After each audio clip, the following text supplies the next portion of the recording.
Imagine London, Paris, or New York, simply vanishing. Not from a single nuclear blast, but brick by brick, house by house, over the course of 3 agonizing months. This is the story of the systematic murder of Warsaw in 1944, a crime against urban civilization that the world has almost forgotten. By October 1944, the heroic Warsaw Uprising had been crushed. But for Adolf Hitler and Heinrich Himmler, military victory was just the beginning. They issued a command that was unprecedented in modern history. The city must completely disappear from the surface of the earth. This wasn't about strategy. It was about erasing the soul of a nation. Here is the chilling reality of how they did it. First, they cleared the stage. Nearly 650,000 civilians were rounded up and deported, many to the death camps of Auschwitz and Ravensbrück, others to forced labor. Warsaw became a ghost town, a silent shell of its former self. Then, the looting began on a scale so massive it's hard to comprehend. Before a single building was blown up, specialized loot units moved in.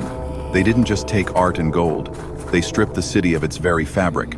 Over 45,000 railway cars were filled with everything imaginable: industrial machinery, private furniture, clothes, and even the copper wiring pulled from the walls. If it could be moved, it was stolen.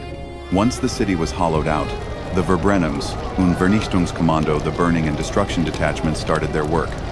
They divided Warsaw into sectors, treating the destruction like a factory line.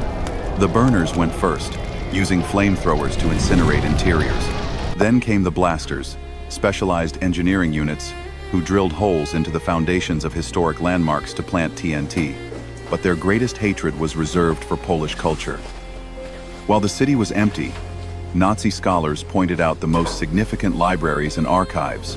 They didn't just burn them, they ensured the fire was hot enough to melt the very stones. The Załuski Library, one of the oldest in Europe, saw its entire collection of rare manuscripts doused in gasoline and set ablaze weeks after the fighting had stopped. Amidst this apocalyptic landscape, a few remained. Known as the Warsaw Robinsons, these survivors lived like ghosts in the cellars of ruined buildings, hiding in the dark, while the city was literally being hammered into dust above their heads. When the Red Army crossed the Vistula in January 1945, they found a moonscape, 20 million cubic meters of rubble. 85% of the city was erased: hospitals, schools, and churches systematically targeted. This remains history's most calculated urban execution. A brutal attempt to bury a nation's memory under its own ruins.